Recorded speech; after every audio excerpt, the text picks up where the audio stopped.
हेमंत सरकार के 6 माह पूरे होते ही बीजेपी आक्रामक हो गई है। घुसपैठ, भ्रष्टाचार, पेशा कानून, रोजगार समेत कई मुद्दों पर सरकार को घेर रही है। झारखंड बीजेपी के नेताओं के साथ अब केंद्रीय मंत्री गिरिराज सिंह भी सरकार को चौतरफा घेर रहे हैं। सत्ता पक्ष भी बीजेपी के आरोपों पर पलटवार कर रही है। देखिए रिपोर्ट।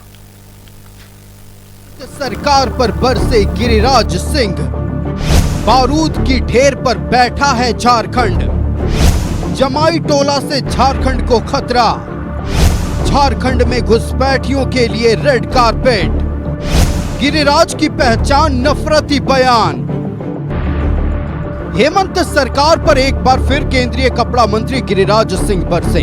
गिरिराज सिंह ने कहा कि झारखंड बारूद की ढेर पर बैठा है। सत्ता के संरक्षण में जमाई टोला बसाया जा रहा है, जिससे झारखंड को खतरा है। पूरे देश से घुसपैठियों को चिन्हित किया जा रहा है, लेकिन झारखंड में घुसपैठियों के लिए रेड कारपेट बिछाया जा रहा है। सत्ता की लालच में हेमंत सरकार झारखंड के अस्तित्व को खतरे में डाल रही है। आज झारखंड बारूद के ढेर पर है, और वो बारूद है जमाई टोला। ये जमाई टोला पूरे देश से घुसपैठियों को चिन्हित किया जा रहा है। झारखंड में बांग्लादेशी, रोहिंग्या के लिए रेड कारपेट वोट बैंक बसाया जा रहा है। आदिवासी के बगैर झारखंड की पहचान नहीं। इसलिए आज के युवा को इस जमाई टोला के विरुद्ध, आदिवासियों के अस्तित्व को, झारखंड के अस्तित्व को बचाने के लिए एक आंदोलन करना पड़ेगा। गिरिराज सिंह के आरोपों पर कांग्रेस के मीडिया प्रभारी राकेश सिन्हा ने पलटवार किया है। राकेश सिन्हा ने कहा कि बीजेपी के राज में झारखंड बारूद के ढेर पर था, जब सत्ता के संरक्षण में गौरक्षा के नाम पर लोगों को जिंदा जला दिया जाता था। झारखंड आपके शासनकाल में बारूद के ढेर पे था, जब गौरक्षा के नाम पर आप दलितों को, अल्पसंख्यकों को, पिछड़ों को पैरों से बांध करके सरकार की सरपरस्ती में जिंदा जलवा दिया करते थे। उस वक्त झारखंड बारूद के ढेर पे था गिरिराज सिंह जी। आज झारखंड पूरा सभ्यता के साथ विकास की को रफ्तार देने में लगा हुआ है, क्योंकि आपका नफरती बयान ही आपकी पहचान है। तो आप अपनी पहचान को कायम करें, कायम रखें, लेकिन बिहार में। लालू यादव पर भी गिरिराज सिंह का बड़ा हमला। मुंगेरी लाल के हसीन सपने देख रहे लालू यादव। बिहार में नीतीश कुमार के नेतृत्व में फिर बनेगी सरकार। केंद्रीय कपड़ा मंत्री गिरिराज सिंह ने आरजेडी सुप्रीमो लालू यादव पर बड़ा हमला बोला है। केंद्रीय मंत्री ने कहा कि लालू यादव मुंगेरी लाल के हसीन सपने देख रहे हैं, जो कभी पूरा नहीं होगा। बिहार में नीतीश कुमार के नेतृत्व में एनडीए की सरकार बनेगी। लालू यादव से अब परिवार नहीं संभल रहा। लालू प्रसाद यादव मुंगेरी लाल के हसीन सपने ही नहीं देख रहे हैं, बल्कि आज जो हालात है वो अपने परिवार को तो संभाल ही नहीं पा रहे हैं। बेटा रिवोल्ट किए हुए है, और आने वाले दिन में बिहार में एनडीए की सरकार बनेगी, नीतीश कुमार के नेतृत्व में बनेगी। गिरिराज सिंह के बयान पर आरजेडी ने पलटवार किया है। आरजेडी महासचिव कैलाश यादव ने कहा कि गिरिराज सिंह देश के सबसे असफल मंत्री हैं। गिरिराज सिंह जैसे नेताओं का लालू यादव के सामने कोई हैसियत नहीं है। वो राजनीतिक तड़ीपार नेता के रूप में जाने जाते हैं। लालू जी का नाम ले रहे हैं कि लालू जी मुंगेरी लाल के हसीन सपने देख रहे हैं, तेजस्वी जी के मुख्यमंत्री बनो। आप लालू जी के राजनीतिक हैसियत के पैर के नाखून के बराबर भी नहीं है। आपका राजनीतिक हैसियत लालू जी के सामने क्या है? एक तड़ीपार व्यक्ति को देश में मंत्री बनाया गया। इनका काम ही है इस राज्य से उस राज्य, इस जगह से उस जगह भटक के लोगों के बीच में मतभेद पैदा करना। ये बिल्कुल जो है कि अयोग्य मुख्यमंत्री हैं केंद्र के, और ये ऐसे मंत्रियों का देश में कोई वजूद और कोई पूछ नहीं है। बिहार और झारखंड का रिश्ता बड़े भाई और छोटे भाई जैसा है। बिहार में चुनाव है, लिहाजा झारखंड में भी सियासत जारी रहेगी। झारखंड के मुद्दे के बहाने बिहार में सियासी रोटियां सेकने की कोशिश हो रही है। जनता किसके वादों और दावों पर भरोसा करती है, इसका इंतजार हर किसी को है। रांची से न्यूज़ 11 भारत के लिए रुचि विपिन के साथ अजय लाल की रिपोर्ट।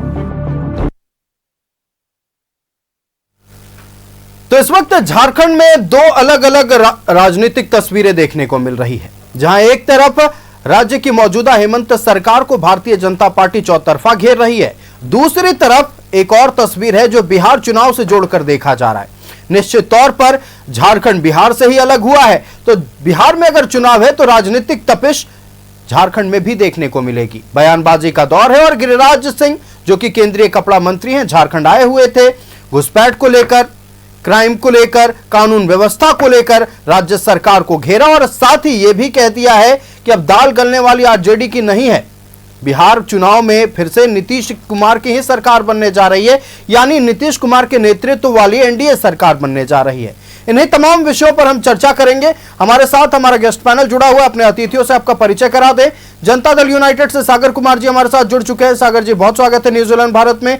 हमारे साथ रंजन यादव राष्ट्रीय जनता दल से जुड़ चुके हैं। रंजन जी बहुत स्वागत है न्यूज़ 11 भारत में। अशोक बड़ाइक भारतीय जनता पार्टी से हमारे साथ जुड़ चुके हैं। अशोक जी बहुत स्वागत है न्यूज़ 11 भारत में। और सुनील सिंह जी हमारे साथ जुड़ चुके हैं कांग्रेस से। सुनील जी बहुत स्वागत है न्यूज़ 11 भारत में। सबसे पहले भारतीय जनता पार्टी का रुख करते हैं। जमाई टोला, बारूद का ढेर, घुसपैठ, बिहार में दाल नहीं गलेगी आरजेडी की, ये तमाम विषय थे जो गिरिराज सिंह आज उठाए और निश्चित तौर पर घुसपैठ उनके लिए प्रमुख मुद्दा रहा। आज आयुष जी देखिए, आज की जो डिबेट है, आज का जो विषय है, मुझे लगता है कि ये विषय पे लंबी चर्चा होनी चाहिए। 1 घंटा में ये विषय खत्म भी नहीं हो सकता है। देखिए, कोई भी एक राजनेता होता है, जब किसी प्रदेश में जाता है, या देश भर के कोई भी राजनेता है, जब इस प्रदेश की छवि के बारे में चर्चा करते, बात करते हैं, तो ये आम प्रिसेप्शन बन जाता है कि झारखंड में घुसपैठी के तादाद हजारों नहीं लाखों की तादाद में है। आज से 10, 15, 20 साल, 25 साल पहले जाइए, झारखंड के को छोड़कर किसी अन्य राज्य में जाइए, आप मेट्रोज में खास करके जाइएगा तो बोलेगा झारखंड, अरे वहां तो नक्सल, उनको पता ही नहीं कि रांची राजधानी है, कैपिटल है। शहर को छोड़कर किनारे किनारे नक्सलवाद का सफाया भारतीय जनता पार्टी के सरकार में हो चुका है। लेकिन एक प्रिसेप्शन बन जाता है देश भर के राजनेताओं का, देश भर के लोगों के राज्य के प्रति कि यहां पर घुसपैठी की तादाद हजारों ने लाखों के तादाद में। और यह प्रिसेप्शन नहीं है आयुष जी, इस विषय को लेकर हम लोग आज नहीं, जब हम झारखंड अलग होने से पहले से लेकर आज 2025 तक हम लगातार झारखंड के अंदर में घुसपैठी, अवैध घुसपैठी को लेकर चर्चा करते रहे हैं। और आज गिरिराज सिंह जी की जो प्रेस वार्ता थी, उसमें उन्होंने स्पष्ट कहा है, उन्होंने सरकार को आईना दिखाने का काम किया है कि देश भर में नरेंद्र मोदी जी के नेतृत्व में चलने वाली सरकार, दिल्ली हो, मुंबई हो, कहीं पर भी जहां जहां भाजपा शासित राज्य हो, वहां घुसपैठी को चुन चुन के चिन्हित करके उसको डिपोर्ट करने का या कोई अन्य माध्यम से उसको भगाने का काम किया जा रहा है। लेकिन झारखंड में एक भी ऐसा उदाहरण देखने को नहीं मिल रहा है। इससे पता चलता है, और गिरिराज सिंह जी ने स्पष्ट कहा और साफ शब्दों में कहा कि ये लोग घुसपैठी को चिन्हित नहीं कर रहे हैं, बल्कि उनके लिए रेड कारपेट बिछाकर उनका स्वागत करने का काम कर रहे हैं। इसी सरकार के मंत्री, जब भारतीय जनता पार्टी बात करती है कि संथाल परगना में घुसपैठी हजारों नहीं लाखों की तादाद में वहां पर है और आदिवासी बहनों बच्चियों के साथ में एक साजिशन लव जिहाद के माध्यम से शादी कर रहे हैं, उनके संपत्ति पर कब्जा कर रहे हैं, उनको आरक्षण सीट पर चुनाव लड़ाने का काम कर रहे हैं, उसका आरक्षण पर कब्जा कर रहे हैं, उनके रोटी माटी बेटी पर संकट मंडरा रहे हैं, तो यही सत्ताधारी दल झारखंड मुक्ति मोर्चा कांग्रेस के और आरजेडी के नेता कहते हैं कि ये लोग को सिर्फ तुष्टिकरण की हिंदू मुस्लिम से फुर्सत नहीं मिलता है। अरे साहब, हम हिंदू मुस्लिम क्या कर रहे हैं? हम तो ये बोल रहे हैं कि राज्य के अंदर वो चाहे आदिवासी हो, मूलवासी हो, हिंदू हो, मुस्लिम हो, ईसाई हो, सिख हो, सब इस झारखंड के रहने वाले को अधिकार मिलनी चाहिए। घुसपैठी को अधिकार कौन दिया है? तो गिरिराज सिंह जी ने अपने प्रेस वार्ता में साफ कहा कि इस राज्य का सत्ताधारी दल के लोग कहते हैं कि भाजपा बता दे कि एक भी घुसपैठी राज्य के अंदर है, तो साहब तो यहां तो बताने के लिए तो आप चलिए संथाल परगना। जामताड़ा के नेता, राज्य के स्वास्थ्य मंत्री, उनको पता ही नहीं कि जामताड़ा में हजारों की तादाद में बांग्लादेशी घुसपैठी है। पूरी की पूरी संथाल परगना, गोड्डा, दुमका, पाकुड़, साहेबगंज, देवघर, जामताड़ा, पूरी की पूरी बांग्लादेशी घुसपैठी की चपेट में है। तो ये बताने की आवश्यकता नहीं है, यह सरकार को आत्मचिंतन करनी चाहिए। और हाईकोर्ट ने, माननीय उच्च न्यायालय ने भी कई बार सरकार को फटकार लगा चुका है कि आप घुसपैठी को चिन्हित करने का काम कीजिए। आप सरकार को बार बार निर्देश देती रही है, लेकिन ये लोग जो तुष्टिकरण की राजनीति करनी है ना आयुष जी, तुष्टिकरण की राजनीति में ये लोग इतने अंधे हो गए हैं कि घुसपैठी को भी अपने वोट बैंक बनाकर रखे हैं। तो मुझे लगता है कि गिरिराज सिंह जी ने पूरी प्रेस वार्ता में पूरे राज्य सरकार को और राहुल गांधी जी यानी कांग्रेस को पूरे आईना दिखाने का काम किया है कि आपातकाल से लेकर आज तक कांग्रेस के कुकर्म, कांग्रेस के चाल चरित्र और वर्तमान सरकार के कुकर्मी जो व्यवस्था है, शासन है, उसको बताने का काम। चलिए कांग्रेस का सीधा रुख कर लेते हैं और जवाब सुन लेते हैं। सिर्फ तुष्टीकरण की राजनीति के लिए सुनील सिंह जी आप लोग वोट बैंक को एकत्रित कर रहे हैं, यानी घुसपैठियों को अपना वोट बैंक बना रहे हैं और इसीलिए आप लोग कोई कार्रवाई नहीं कर रहे हैं। ये तमाम आरोप लगे हैं आप लोगों के ऊपर। निश्चित तौर पर भारतीय जनता पार्टी एक जुमला वाली पार्टी है और भारतीय जनता पार्टी झूठ बोलने वाली पार्टी है और भारतीय जनता पार्टी में गिरिराज सिंह जैसे जो है निकम्मा मंत्री जो है उनका मोदी जी और अमित शाह जी इसी मौके पर उनका इस्तेमाल करते हैं। अब आयुषी घुसपैठिए की जब बात करें तो 14 वर्षों में रघुबर की सरकार में कितनी घुसपैठिए इस राज्य में देश को बताने का इन्होंने काम किया है।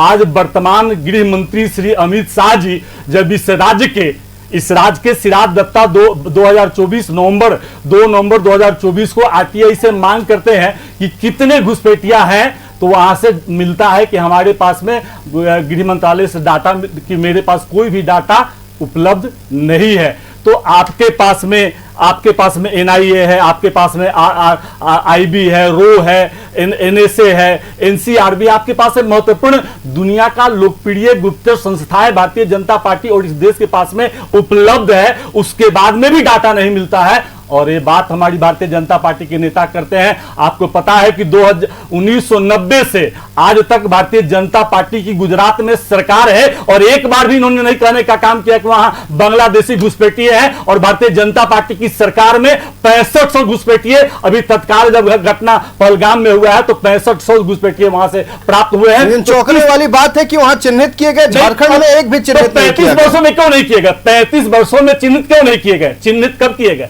35 वर्षों में चिन्हित नहीं किया आयुष जी। तो आज हमारी वही मैं बता रहा हूं कि आप इस राज्य में निकम्मा इस देश के गृह मंत्री हैं, निकम्मा गृह मंत्रालय है। आप भारत सरकार के गृह मंत्री की पहली प्राथमिकता होती है, आप बोल दिए कि लाखों घुसपैठिया है। हमारे डीसी ने, पाकुड़ का डीसी, साहेबगंज का डीसी, गोड्डा का डीसी ने हाईकोर्ट में अपना शपथ पत्र दायर किया कि किसी भी तरह की घुसपैठिया नहीं है। उस शपथ पत्र को लेकर फटकार भी लगा। आप वही तो बता रहा हूं कि आपने फटकार लगाया, लेकिन यहां के लोग कर क्या रहे हैं? असम कहां है? झारखंड की बॉर्डर तो नहीं बांग्लादेश से लगा हुआ है, असम और बिहार की बॉर्डर लगा हुआ है। बिहार में भी भारतीय जनता पार्टी एनडीए की सरकार है, आपका असम में मेजोरिटी की सरकार है, भारतीय जनता पार्टी की सरकार है। तो आप उस पर अब चुनाव आया है बिहार का, तो अब कैसे इनके पास विकास का खाका तो है नहीं, विकास की बात तो करेंगे नहीं, रोजगार की बात तो करेंगे नहीं, किसानों का 2 लाख करोड़ माफ करने का तो बात ही करेंगे नहीं। तो अब कैसे हिंदू मुस्लिम मंदिर मस्जिद की बात करके वोट बैंक को एकत्रित किया जाए और इसी की राजनीति में गिरिराज सिंह जैसे नेताओं को भारतीय जनता पार्टी आगे। मान लीजिए झारखंड में घुसपैठ की बात ये करते भी हैं, बिहार में इसका फर्क कैसे पड़ेगा? बिल्कुल फर्क पड़ गया। अब आज ये न्यूज छपेगा बिहार में कि नहीं? देश के कपड़ा मंत्री ने इस तरह की पीसी करके, क्या ये पीसी रांची तक ही सीमित है क्या? ये पीसी पूरे देश के हिंदी भाषी क्षेत्र में जाएगा, पूरे देश में पीसी जाएगा, पूरे देश के लोग सुनेंगे। तो इन्होंने शुरू कर दिया, जहां जहां चुनावी है इन्होंने अपनी राजनीति शुरू कर दिया कि विकास की बात नहीं करेंगे, बस लड़ाने की बात करेंगे। हर चौक पर यमराज खड़ा है, इसकी बात करेंगे। एक रहोगे सेफ रहोगे, बटोगे तो कटोगे। अब इसी का राजनीति पूरे चुनाव शुरू होगा और इसी तरह की बात करेंगे। तो मैं आपको स्पष्ट कर दिया कि बिहार की जनता, बिहार के मतदाता गिरिराज सिंह जी स्पष्ट कर रहे हैं, उनकी बात से स्पष्ट हो रहा है कि वो डरे हुए हैं, सहमे हुए हैं कि हमारी सरकार बनेगी, नीतीश की सरकार बनेगी। उनको मालूम है कि बिहार के जनता में भारी नाराजगी है एनडीए की सरकार से और अब इस तरह की जुमलेबाजी करके लोगों को चाहेंगे दिग्भ्रमित करना। तो आप स्पष्ट मैं कर दिया कि बिहार की जनता जैसे झारखंड की जनता को दिग्भ्रमित करने का काम किया, तो आपका इंडिया गठबंधन को 56 सीट इस राज्य के लोगों ने दिया है और बिहार में भी मैं आत्मविश्वास के साथ कहता हूं कि वहां भी इनकी अच्छी स्थिति नहीं रहेगी, ये सरकार में वापस नहीं आएंगे। चलिए जवाब सुन लेते हैं, जनता दल यूनाइटेड का रुख करते हैं। सागर जी, इस बार आप लोग सत्ता से हटने वाले हैं, यह दावा किया जा रहा है कांग्रेस की ओर से और यह कहा जा रहा है कि नाराजगी है। यहां पर बयानबाजी इसलिए हो रही है ताकि बिहार में इसका असर हो सके। न्यूज़ 11 भारत के सभी दर्शकों को जोहार। गिरिराज सिंह की जो प्रेस वार्ता आज हुई, मैं भी सुन रहा था और 3-4 महत्वपूर्ण मुद्दे हैं जिन पर बात रखी गई है। थोड़ा सा समय दीजिएगा आयुष, क्योंकि बिल्कुल। पॉइंट वाइज हम बता देते हैं। सबसे महत्वपूर्ण और पहला मुद्दा, जो इमरजेंसी के 50 वर्ष पूरे हुए, और आप जानते हैं कि 25 जून 1975 से 21 मार्च 1977 तक देश में आपातकाल लागू था, और इस 21 महीने के कालखंड को देश की जनता, सभी भारतवासी एक काले अध्याय के रूप में याद करते हैं। हम लोगों का तो समय जन्म भी नहीं हुआ था, लेकिन आपातकाल की यादें सिहरन पैदा करती हैं। ये एक ऐसा दौर था जब ना कोई अपील, ना दलील, ना वकील, सिर्फ जातियों की भरमार थी। लोकतंत्र, संविधान, न्याय, कानून व्यवस्था, तमाम चीजों की हत्या कर दी गई, और चारों ओर तानाशाही, महज तानाशाही। 2 लाख से ऊपर लोगों को जेल में बंद कर दिया गया, नेताओं को, और विपक्ष के तमाम बड़े नेताओं को जेल में बंद कर दिया गया। आज इस दौर का 50 वर्ष पूरा हुआ है, और देश में 105 करोड़ जनसंख्या ऐसी है जिनकी उम्र 50 वर्ष से कम है, और ये जानने का, लोगों को जानना बेहद जरूरी है। इसलिए आज इस मुद्दे पर उन्होंने अपनी बातों को रखा। दूसरा प्रमुख विषय घुसपैठ का, जो उन्होंने अपनी बातें रखी। हम लोग पिछले 2 वर्ष से, हम लोग पहले भी घुसपैठ के मुद्दे पर भी कई बार चर्चा हुई है, तो हम लोगों ने कहा है और फिर से दोहरा रहे हैं कि हम लोग नियमित इस सरकार को चेताने का काम कर रहे हैं कि संथाल के क्षेत्र में, जो कि झारखंड का एक अभिन्न प्रमंडल है, वहाँ बड़े पैमाने पर घुसपैठ हो रही है। और अगर यही स्थिति बनी रही, आप देखेंगे कि पिछले 2 दशकों में संथाल के क्षेत्र के विभिन्न निर्वाचन क्षेत्रों में घुसपैठियों की आबादी 40 से 50% तक बढ़ गई है। और यही स्थिति अगर रही तो झारखंड को भी आसाम बनने से नहीं रोका जा सकता। विपक्ष के लोग आरोप लगाते हैं कि हम लोग झारखंड में ही इस मुद्दे को क्यों उठा रहे हैं, हम तो आसाम का नाम ले रहे हैं, आसाम भी इससे प्रभावित है। और अगर यही स्थिति रही तो माननीय मुख्यमंत्री जी को वो दिन दूर नहीं है जब घुसपैठियों के समक्ष आत्मसमर्पण करना पड़ेगा, क्योंकि लगातार वहाँ के जो आदिवासी समाज, क्योंकि झारखंड की अस्मिता यहाँ के जनजाति समाज से है, झारखंड की पहचान भगवान बिरसा मुंडा से है, तो अगर यहाँ के जनजातीय समाज की अस्मिता नहीं बचेगी, उनकी संस्कृति नहीं बचेगी, तो झारखंड को भी बचाना मुश्किल होगा। और आप जानते हैं कि जो घुसपैठ हो रहा है उससे पूरी डेमोग्राफी संथाल की चेंज हो गई है, और लंबे समय से हम लोग इस बात को रख रहे हैं, लेकिन इस पर सरकार rather to admit nor accepting, और ना कोई कार्रवाई, सरकार एडमिट भी नहीं कर रही है, कोई कार्रवाई भी नहीं कर रही है, and just passing the ball, फेंका फेंकी करती है कि ये केंद्र का मुद्दा है। ये कोई किसी व्यक्ति का या किसी सरकार का पर्सनल मुद्दा नहीं है, ये कलेक्टिव रिस्पॉन्सिबिलिटी की चीज है। आपको भी उतनी ही जिम्मेदारी से घुसपैठियों के विरुद्ध कार्रवाई करनी है जितनी की केंद्र सरकार को। तीसरा, बिहार के चुनाव को लेकर के उन्होंने कहा, बिहार में बिल्कुल स्पष्ट है, हम लगातार बोल रहे हैं कि वहां की जो 13 करोड़ जनमानस है, उन्होंने नारा दिया है कि 25 से 30 फिर से नीतीश। पिछले 20 वर्षों में बिहार का जो विकास हुआ है, बिहार देश के पिछड़े राज्यों में गिना जाता था, आज बिहार देश के विकसित राज्यों के साथ में बराबरी कर रहा है, देश के विकसित राज्यों के साथ दौड़ लगा रहा है। यह संभव हुआ है वहां की प्रचंड बहुमत की एनडीए सरकार से, माननीय नीतीश कुमार जी की लोकप्रियता से, और माननीय नरेंद्र मोदी जी के मार्गदर्शन में बिहार आगे बढ़ रहा है। तो वहां जो बताया, जो आपने कहा कि इस बार हम लोग सत्ता से बाहर जाएंगे, जो कांग्रेस के प्रवक्ता बता रहे थे, तो इनको सपने देखना चाहिए, बहुत अच्छी बात है, लेकिन नींद जब आए तब सपना देखना चाहिए। अभी तो जगे हुए हैं, जगते समय ये सपना नहीं देखना चाहिए। बिहार में फिर से हम लोग बहुत मजबूत सरकार बनाने जा रहे हैं, और एक संविधान का मुद्दा भी उन्होंने उठाया था जी। और संविधान पर हम लोग लगातार ये कहते रहे हैं कि संविधान नेता के हाथ में नहीं होना चाहिए, संविधान नेता के दिल में होना चाहिए। और संविधान की चर्चा वो लोग करते हैं जिन्होंने संविधान निर्माता बाबा साहब का हमेशा अपमान करने का काम किया। हाल ही में आप देखे होंगे राष्ट्रीय जनता दल के राष्ट्रीय अध्यक्ष के पास पैर के पास उन बाबा साहब का फोटो था। तो आप वैसे लोगों के साथ गठबंधन करेगी कांग्रेस पार्टी बिहार में जो संविधान निर्माता का अपमान करते हैं, और आपके नेता संविधान लेकर के घूमेंगे देश में, ये दोहरा चरित्र राजनीति में नहीं चलेगा। चलिए बिल्कुल हम जवाब सुन लेते हैं, राष्ट्रीय जनता दल का रुख कर लेते हैं। घुसपैठ पर आपसे बातचीत करेंगे हम रंजन जी, लेकिन पहला सवाल ये रहेगा कि गिरिराज सिंह ने कहा कि लालू प्रसाद यादव अब फूके हुए कारतूस हो गए हैं, वो जो कोशिश कर रहे तेजस्वी यादव को मुख्यमंत्री बनाने की उसमें कभी सफल नहीं होंगे। देखिए आयुष जी, पहले तो हम बता दें कि गिरिराज सिंह जी एक केंद्रीय मंत्री हैं, कपड़ा मंत्री हैं, और झारखंड में वो आए। झारखंड में आए तो हम लोग बहुत उम्मीद लगा के बैठे थे कि गिरिराज सिंह जी आए हैं तो झारखंड के कुछ दे के जाएंगे, झारखंड में कहीं कपड़ा उद्योग लगाएंगे, झारखंड की जनता की बात करेंगे कि झारखंड की जनता शोषित पीड़ित है, हम आए हैं उनके लिए कुछ दे दें। लेकिन वो तो बोल के चले गए कि झारखंड बारूद की ढेर पे है। हमको तो लगता है कि वो अपने मुंह से बारूद और आग दोनों उगल के चले गए। और जहां तक लालू जी की बात है और झारखंड बिहार की बात है, तो बिहार के लिए वो भी सपना, मुंगेरी लाल के हसीन सपना बोले कि राष्ट्रीय जनता दल लालू जी देख रहे हैं, तो वो सपना देख रहे हैं बिहार की जनता पूरा मैं तेजस्वी हो गया है, तेजस्वी जहां पूछिए तेजस्वी का नाम ले रहा है, अब की बार तेजस्वी सरकार का नाम ले रहा है।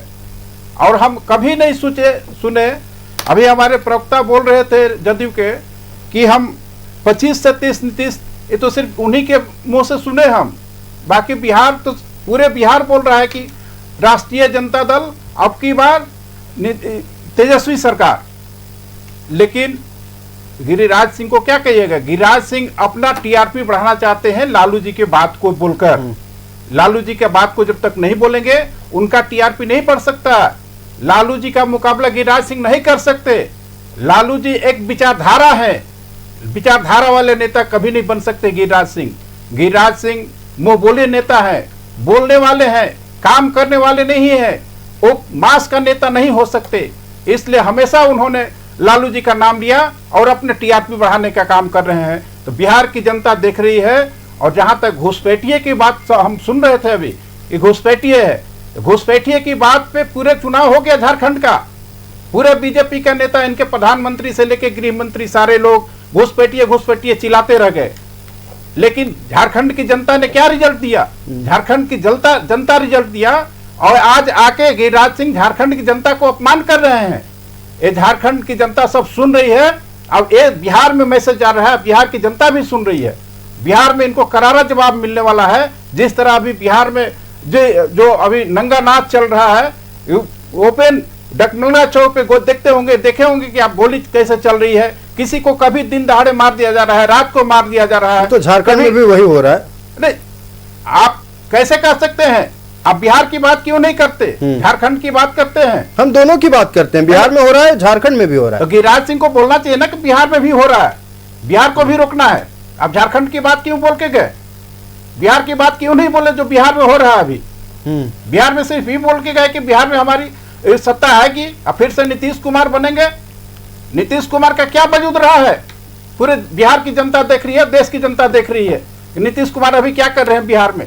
हमारे नेता जब 17 महीने की सरकार बनी थी तो हमारे नेता आदरणीय तेजस्वी यादव जी ने क्या किया था, 17 महीने में कितने युवाओं को नौकरी दिया, 5 लाख युवाओं को नौकरी दिया, 3 लाख नौकरी प्रक्रिया अधीन करा के गई। देश के प्रधानमंत्री क्या बोले कि हम हर साल युवाओं को 2 करोड़ रोजगार देंगे, आज कुछ नहीं दिए। लेकिन हम कहने वाले हैं, जो कहेंगे सो करेंगे, जो नहीं करेंगे सो नहीं कहेंगे। हम भारतीय जनता पार्टी के लोग नहीं हैं, हम सामाजिक न्याय के लोग हैं। असामाजिक न्याय की बात करते हैं और समाज में जो न्याय होगा उसी को हम लोग करेंगे और समाज के हित की बात करेंगे। इसलिए बिल्कुल गिरिराज सिंह जी टीआरपी बढ़ाना चाहते हैं लालू यादव का नाम लेकर। बिल्कुल हम भारतीय जनता पार्टी का रुख कर लेते हैं। अशोक जी, गिरिराज सिंह कहते हैं कि झारखंड बारूद के ढेर पर है, क्या बांग्लादेशी घुसपैठ एकमात्र तर्क है या उसके पीछे कई और तर्क है? आयुष जी देखिए, वो इतने बड़े नेता हैं, वो सिर्फ बिहार के नेता नहीं, वो देश के नेता हैं। उनको लोग सुनते हैं, ध्यान से सुनते हैं। और ऐसा नहीं है कि वो कोई भी विषय पे चर्चा करते हैं वो बिना मतलब का, वो उसका उनके पीछे उसकी स्टडी रहती है। देखिए गिरिराज सिंह जी ने जो बात कही है, ये हम नहीं कह रहे, ये भारतीय जनता पार्टी के नेता का बयान को आप किनारे कर लीजिए। आप देखिए माननीय उच्च न्यायालय ने भी इस पर कोट किया है, इस पर राज्य सरकार को बताया है कि देखिए आप जिस तरह से उन्होंने बारूद के ढेर क्या बोला, नक्सलवाद के बारे में बात की, उन्होंने अवैध बांग्लादेशी घुसपैठी के बारे में बात की, जिस तरह से यहाँ आदिवासी बच्चियों का जिस तरह से शारीरिक शोषण हो रहा है, उसका दोहन हो रहा है, आदिवासी संस्कृति खतरे में है, यहाँ नक्सलवाद अपराधी गतिविधि बढ़ी हुई है, जो माइंस मिनरल्स का जो खजाना है, जो राज का खजाना है, वो कहीं ना कहीं अवैध रूप से दूसरे राज्य जा रहा है। तो ये पूरी की पूरी आप उसको एक उदाहरण के रूप में उन्होंने कहा कि झारखंड राज्य बारूद के ढेर पे है। अरे मैं तो उदाहरण के साथ कह सकता हूं कि रांची राजधानी के अंदर में ना पत्रकार सुरक्षित, ना राजनेता सुरक्षित, ना समाजसेवी सुरक्षित, ना किसी भी प्रोफेशन के, ना कोई भी बड़े अधिकारी सुरक्षित। तो आप कैसे कर सकते हैं कि ये राज्य सुरक्षित हाथों में? ये राज सही में बारूद के ढेर में ये राज चल रहा है। देखिए जिस तरह से नक्सली गतिविधि रांची राजधानी के थोड़े से आप किनारे चले जाइए, देखिए प्रतिदिन अखबारों में से देखने को मिलता है, खबरों में देखने को मिलता है कि आज ये डंपर जला दिया गया, आज ये रोड का काम को रोक दिया गया, आज इसके साइट मुंशी की हत्या हो गई। तो ये कहीं ना कहीं गिरिराज सिंह जी ने उदाहरण के साथ में एक लाइन में पूरी हेमंत सोरेन सरकार के जो नकारात्मकता को उन्होंने बयान करने का काम किया कि ये राज्य बारूद के ढेर पे है। और उन्होंने बयान में 100% नहीं 200% सच्चाई आयुष जी। हाँ बिल्कुल, देखिए आप कहते हैं कि उनके बयान में 200% सच्चाई है। हम कांग्रेस से इसका जवाब सुन लेते हैं। देखिए घुसपैठिए हैं नहीं है सुनील जी, ये खैर जांच का विषय है। सरकार कम से कम ये तो कहते हैं कि हम जांच कराते हैं, चलिए वहां पर और संथाल में हर एक जो लोग वहां बसे हुए हैं उनके आईडी चेक होगी, उनके पीछे एनआरसी से ये सरकार भागती क्यों है? असम जैसा राज्य जब एनआरसी लागू कर सकती है तो झारखंड में बतानी चाहिए, केंद्र सरकार को तो इनको आईना दिखानी चाहिए कि हमने एनआरसी लागू किया है। एनआरसी लागू क्यों नहीं करना चाहिए? चलिए जवाब सुन लेते हैं। चोरी पकड़ी जाएगी, जांच कराइए, दिखा दीजिए आईना केंद्र सरकार को, बीजेपी वालों को कि यहाँ कोई घुसपैठिया नहीं है, लागू कीजिए एनआरसी। आयुष जी, गिरिराज सिंह जी जो नेता हैं, आपको पता है और आप लोगों के भी चैनल जो उसको भी बताना चाहिए कि मणिपुर आज 2 वर्षों से जल रहा है, 26 महीना से जल रहा है। गिरिराज सिंह जी उस पर कोई बयान नहीं किए। 77 दिन तक महिलाओं की बलात्कार हुआ, नंगा घुमाया गया, उस पर कोई चर्चा। भारतीय जनता पार्टी प्रधानमंत्री आज तक मणिपुर जाने का काम नहीं किए, एक शब्द उस पर अपना बयान देने का काम। गिरिराज सिंह जी को उस पर भी बयान देना चाहिए, बोलना चाहिए। तो आप जिस तरह की बात करते हैं, जिस तरह की नफरत फैलाने का काम करते हैं, इसी देश का अंग है। आपको कुछ दिन पहले ही सुप्रीम कोर्ट के जज गए हुए थे वहां पर, और वहां शेल्टर होम गए, 60,000 लोग बोले कि हम नरक का जीवन जी रहे हैं, महिला पुरुष बच्चे सब बोले नरक का जीवन जी रहे हैं, उस पर किसी भी तरह का कोई बयान नहीं आता है। अब जब वहां भारतीय जनता पार्टी में ही आपसी में फूट होने लगी, सरकार गिरेगी, तब जाके यहाँ सरेंडर बोलते हैं अमित शाह जी के नजदीक में वहां के भारतीय जनता पार्टी की सरकार। तो आपका फरवरी 2025 में आपका वहां 2.25 साल के बाद में लगाया जाता है राष्ट्रपति शासन। तो आप इस तरह की बात जो इनकी है, बताया तो कि सिर्फ ही राजनीति करना जानते हैं, सत्ता के नजदीक रहना चाहते हैं। अब हमारे साथी बता रहे थे इमरजेंसी की बात आदरणीय गिरिराज सिंह जी कर रहे थे, हमारे साथी जदयू के प्रवक्ता इमरजेंसी की बात कर रहे थे। तो मैं आपको स्पष्ट कर दूं कि जब इमरजेंसी लगा था तो देश के भारतीय जनता पार्टी और उस समय जनसंघ हुआ करता था, तो इन लोगों को दिखाई दिया कि श्रीमती इंदिरा गांधी जी ने इस देश को राष्ट्रीय और अंतर्राष्ट्रीय स्तर पर विकासशील करा के इतनी मजबूत गति देने का काम किया। 14 बैंकों का नेशनलाइजेशन की, उन्होंने आपका कोयलवड़ी को नेशनलाइज की, उन्होंने आपका 74 में परमाणु परीक्षण करके पूरे दुनिया को बताया कि मैं 6ठा राष्ट्र हूं करके बताने का उन्होंने काम किया, और अमेरिका ने उसको रोकने का काम किया। 1971 में बांग्लादेश पाकिस्तान से अलग करके पूरा दुनिया को, जबकि प्रेसिडेंट ऑफ अमेरिका निक्सन ने मना किया, लेकिन इंदिरा गांधी जी ने डरी नहीं और बोल्ड फैसला ली और दुनिया को बताया। तो भारतीय जनता पार्टी अपनी बात पूरी कीजिएगा, आप अपनी बात को आप अधूरी मत छोड़िएगा, हम आपकी बातों को सुनेंगे और हमारे दर्शक भी सुनेंगे। गिरिराज सिंह के बयान पर चर्चा हो रही है, बारूद का ढेर, जमाई टोला, घुसपैठ और बिहार चुनाव, इन तमाम विषयों पर आज हम चर्चा कर रहे हैं। हम सीधे कांग्रेस का रुख करते हैं। सुनील सिंह जी हमारे साथ जुड़े हुए हैं। सुनील जी अपनी बात पूरी करें आप। इंदिरा गांधी जी ने देश की प्रगति और गति को, विकास में जो परिवर्तन करने का काम किया, तो भारतीय जनसंघ को और भारतीय जनता पार्टी को अब ऐसा लगा कि दूर तक उनको कहीं भी लोकतांत्रिक व्यवस्था में सत्ता नहीं दिख रहा था। तो उन्होंने, इनकी आदत है साजिश रचने का।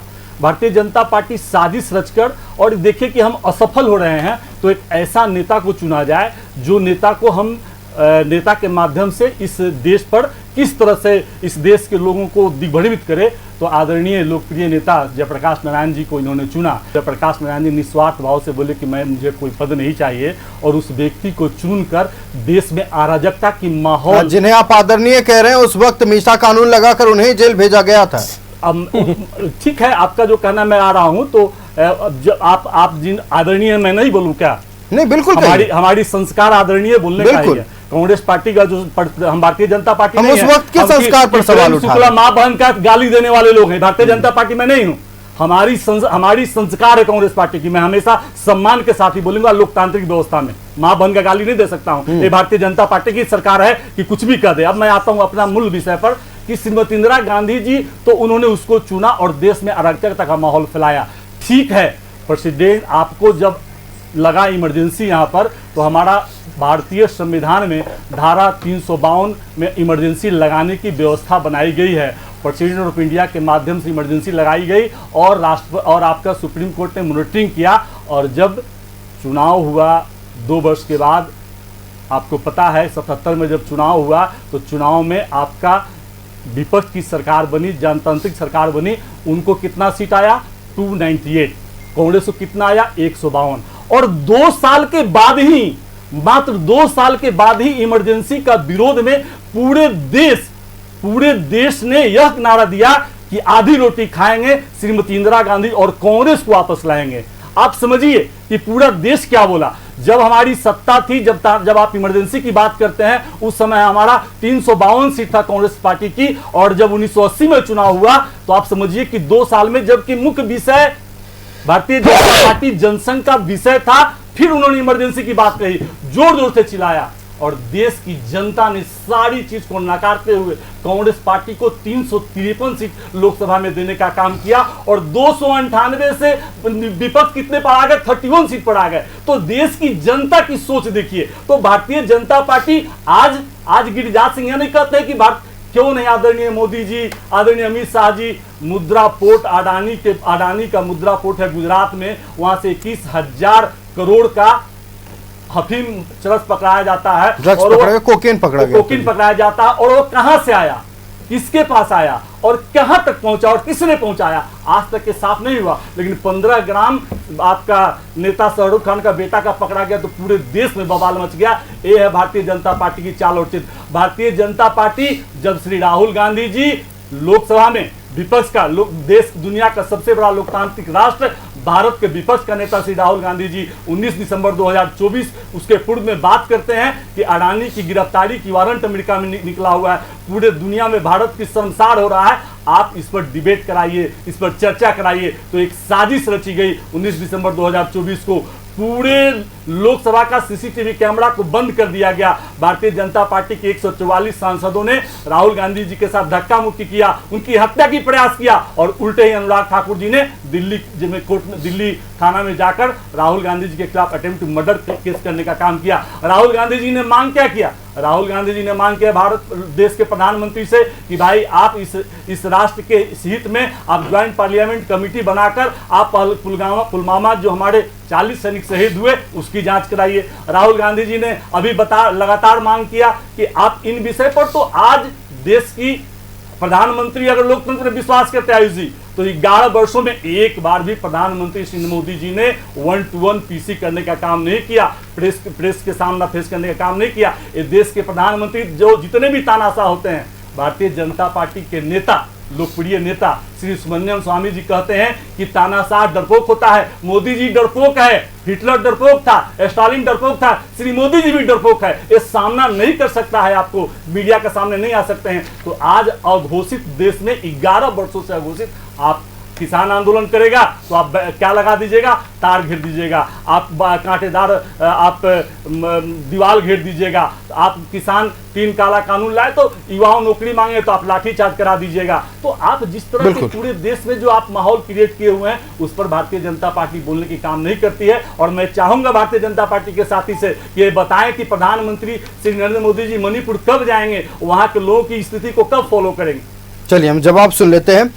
अब सीधे चलते हैं जेडीयू के पास। हमारे साथ सागर कुमार जी हैं। सागर जी, आरोप ये लगता है कि आप लोग डर का माहौल बनाना चाहते हैं पूरे देश में, डरा डरा कर लोगों से वोट ले लें, अपना काम बनता रहे। ये तमाम आरोप कांग्रेस की ओर से लगाए गए हैं। देखिए, पिछले 15 सालों में चाहे वो देश का चुनाव हो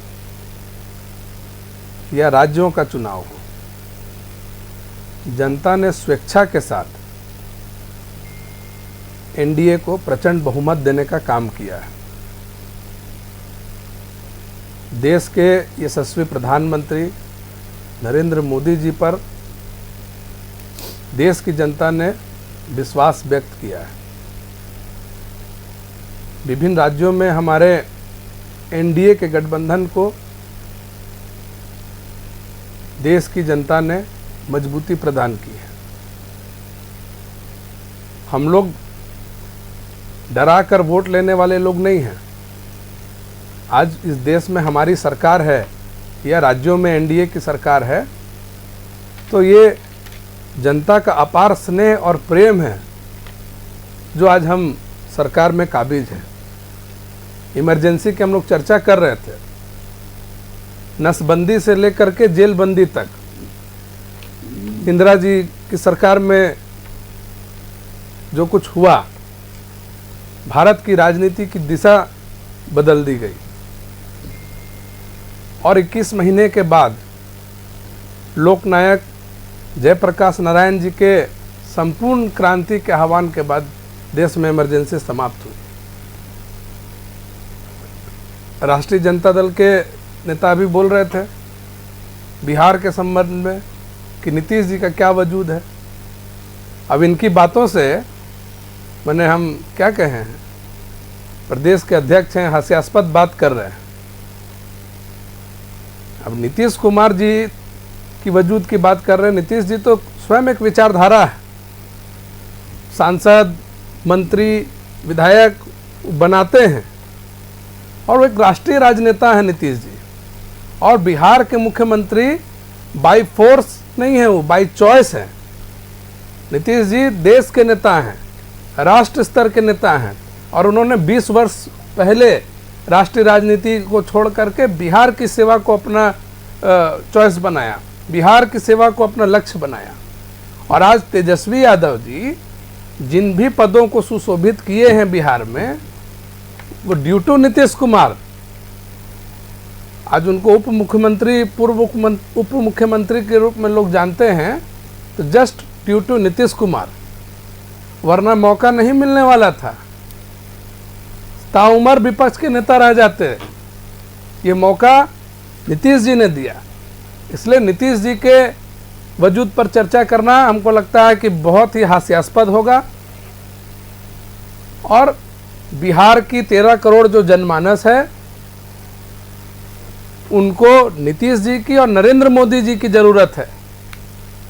तेजस्वी जी की जरूरत फिलहाल में लालू परिवार को है। लालू जी का परिवार इस वक्त बिखरा हुआ है। ये कोई राजनीति का मुद्दा नहीं है, हमें भी दुख है क्या तेज प्रताप बाहर हो गए परिवार से। जो भी विषय रहा हो, उनके परिवार के अंदर टूट हुई और इस टूट में तेजस्वी जी को प्रमुख भूमिका निभानी चाहिए थी कि हमारा बड़ा भाई इस घर से बाहर नहीं जाए, लेकिन उन्होंने ऐसा नहीं किया। वो पूरा बिहार को संभालने की बात कर रहे हैं, बोल रहे हैं आरजेडी के नेता कि पूरा बिहार तेजस्वी मांग रहा है। आपका लालू परिवार तेजस्वी मांग रहा है तो तेजस्वी अवेलेबल नहीं हो पा रहे, और आप कह रहे हैं कि पूरा बिहार मांग रहा है। बिल्कुल, तो देखिए इन तमाम विषयों पर हम इन तमाम सवालों के जवाब लेंगे। जी बिल्कुल, पूरी लगता है कि इस वक्त सबसे ज्यादा जरूरत तेजस्वी जी की लालू परिवार को है, बिहार को नहीं है। और बिहार फिर एक बार नीतीश कुमार के साथ है और बिहार में बाहर है नीतीश कुमार है। चलिए, बिहार में बाहर है नीतीश कुमार है। जनता दल यूनाइटेड ये लगातार कहते रहती है और सीधे तौर पर यह भी कह दिया गया जनता दल यूनाइटेड की ओर से कि तेजस्वी यादव जितने भी पदों पर रहे उनके लिए सिर्फ और सिर्फ नीतीश कुमार उनके कारण रहे, नीतीश कुमार ने साथ दिया, तो इसीलिए वो पूर्व उप मुख्यमंत्री के नाम से भी जाने जाते हैं। कई मंत्रालय भी उन्हें मिले। इन तमाम विषयों पर हम जवाब लेंगे। गिरिराज सिंह ने लगातार राज्य सरकार को घेरा, बिहार में होने वाले चुनाव को लेकर आरजेडी को घेरा और लालू परिवार पर निशाना साधा। वहीं दूसरी तरफ राष्ट्रीय जनता दल का कहना है कि गिरिराज सिंह उतने बड़े कद के नेता नहीं है जितने लालू प्रसाद यादव हैं। इन्हें तमाम सवालों के जवाब हम ले रहे हैं। हम रुख करते हैं राष्ट्रीय जनता दल का। हमारे साथ रंजन यादव जी है। रंजन जी, आप कहते हैं नीतीश कुमार का कोई वजूद नहीं है। इधर जनता दल यूनाइटेड की ओर से कहा जाता है कि तेजस्वी यादव जितने बार भी किसी पद पर रहे हैं उसके पीछे के कारण नीतीश कुमार थे। देखिए, नीतीश कुमार, हम तो पहले ही बोले कि नीतीश कुमार जी विचारधारा के नेता नहीं है, विचारधारा नहीं है उनका, लेकिन लालू जी को विचारधारा का नेता माना जाता है। विचारधारा का मतलब क्या होता है, ये हमारे जदयू के प्रवक्ता को पता नहीं है कि विचारधारा क्या होता है। विचारधारा का मतलब होता है, विचारधारा वो जो 1975 में कांग्रेस के खिलाफ लड़ रहे थे, 1995 में एक हो जाते हैं। मैंने विचारधारा का मतलब सामाजिक न्याय, नीतीश कुमार भी तो समाज के न्याय का। नीतीश कुमार भी बिल्कुल लालू जी के साथ में थे ना। आज इसके साथ हम अपने समय में जवाब देते हैं। नीतीश कुमार कभी तेजस्वी के साथ जाते हैं, कभी भाजपा के साथ जाते हैं। नीतीश कुमार जी तो पंडुलम बन गए हैं। नीतीश कुमार जी कभी इधर जाते हैं, कभी उधर जाते हैं। उनका कोई ठीक नहीं है कि कब कहाँ जाएंगे। तो उनका विचारधारा क्या है, कुछ तो विचारधारा। लालू जी का विचारधारा है, लालू जी जिस रास्ते पे कायम है उसी रास्ते पे है। उन्होंने कभी डिगा नहीं। उनको भारतीय जनता पार्टी ने डिगाने की कोशिश की। भारतीय जनता पार्टी ने कितने यातनाएं दी, कितने केस में फंसा के उनको जेल में भेजा गया, लेकिन लालू यादव कभी हिले नहीं। अगर लालू यादव को ऐसा रहता तो कहते कि हम भारतीय जनता पार्टी के साथ समझौता करते हैं, भारतीय जनता पार्टी के साथ जाएंगे, और लालू यादव जी कभी जेल नहीं जाते। लेकिन लालू यादव जी को जेल मंजूर हुआ, लेकिन विचारधारा के साथ कभी अन्याय होना पसंद नहीं किया। इसलिए लालू यादव जी को विचारधारा माना जाता है और नीतीश कुमार जी को विचारधारा नहीं माना जाता है। तो गिरिराज सिंह जी जमाई टोला का भी बात कर रहे थे, लेकिन बिहार का बात नहीं किए।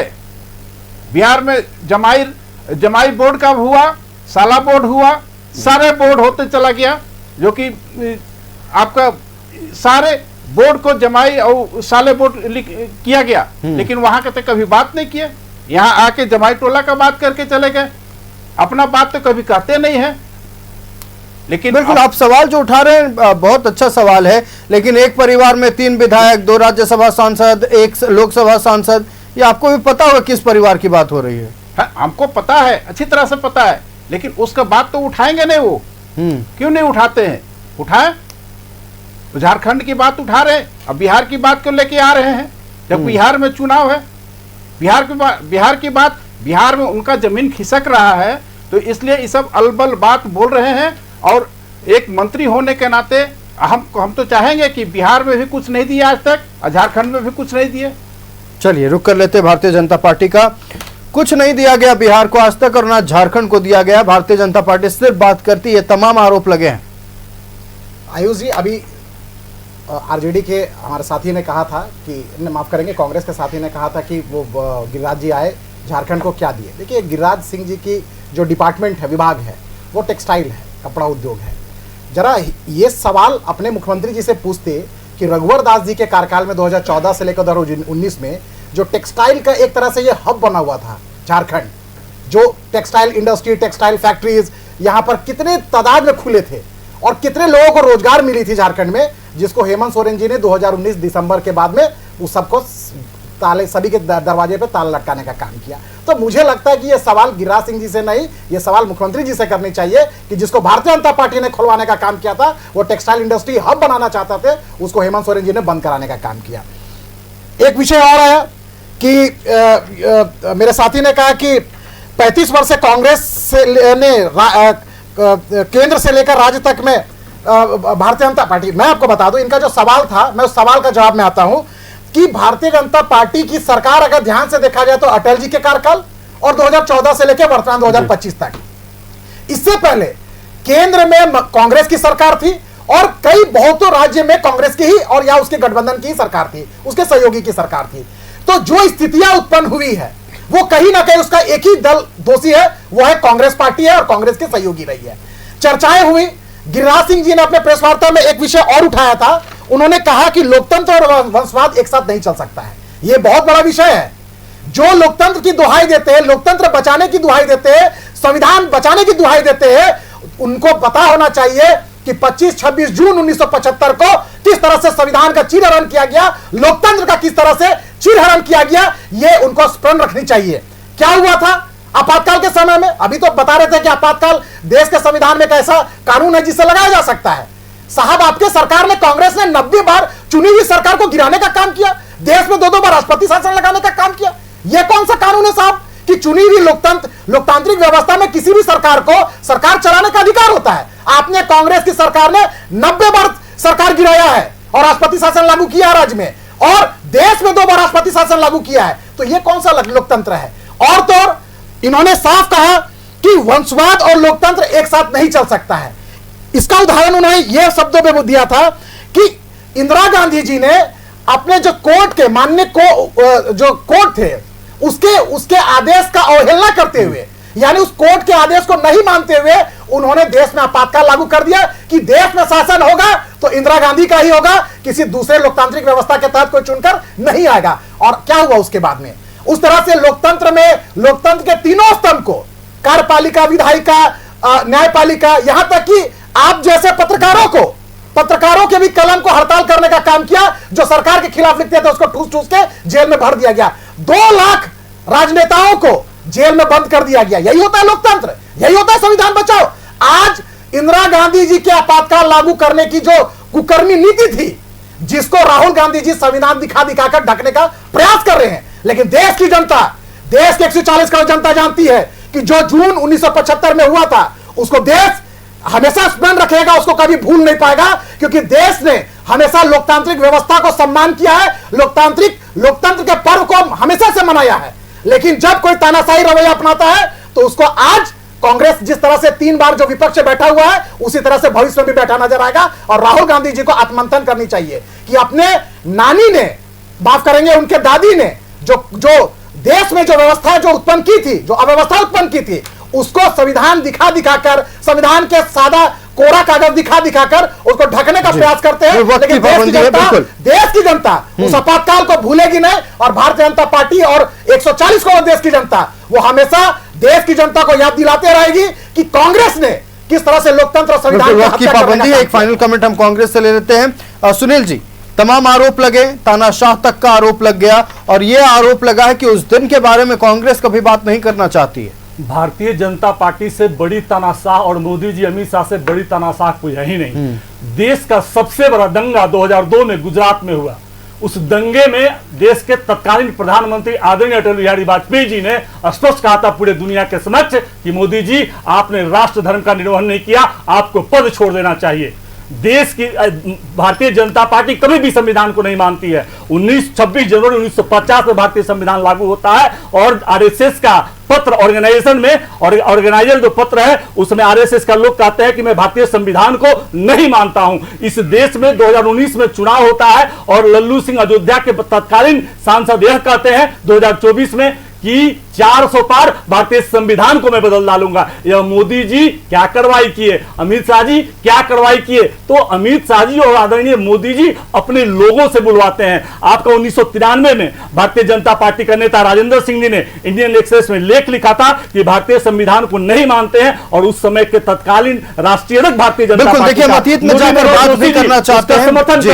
समर्थन करते हैं। मोहन भागवत जी 2015 में बोलते हैं कि भारतीय संविधान की समीक्षा होनी चाहिए, और जब साल भर से लगातार बिल्कुल देखिए, अगर हम आपातकाल को लेकर लगातार बात करेंगे या फिर जो आरोप लगाए गए हैं गिरिराज सिंह की ओर से, उन तमाम आरोपों पर अगर बात करेंगे तो कुल निष्कर्ष ये आता है सामने कि घुसपैठ हुआ है या नहीं हुआ है, जमाई टोला बसाया गया है या नहीं बसाया गया है, यह सिर्फ जांच से पता चल सकता है। और उम्मीद करेंगे कि केंद्र सरकार और राज्य सरकार मिलकर एक सामंजस्य स्थापित करे और इन घुसपैठियों को जल्द से जल्द झारखंड हो या किसी अन्य राज्य में भी क्यों ना हो, यहां से उखाड़ फेंका जाए। हम अपने तमाम अतिथियों का धन्यवाद करते हैं। सुनील सिंह जी कांग्रेस से हमारे साथ थे। सुनील जी बहुत धन्यवाद न्यूजीलैंड भारत को समय देने के लिए। अशोक बड़ाइक हमारे साथ भारतीय जनता पार्टी से थे। अशोक जी बहुत धन्यवाद न्यूजीलैंड भारत को समय देने के लिए। हमारे साथ रंजन यादव राष्ट्रीय जनता दल से थे। रंजन जी बहुत धन्यवाद न्यूजीलैंड भारत को समय देने के लिए। और सागर कुमार जनता दल यूनाइटेड से हमारे साथ थे। सागर जी बहुत धन्यवाद न्यूजीलैंड भारत को समय देने के लिए। तो खबरें चलते रहेंगी, जनता से जुड़े मुद्दे लेकर आपके बीच फिर आएंगे। मुझे दीजिए इजाजत, देखते रहिए न्यूज़ 11 भारत। नमस्कार।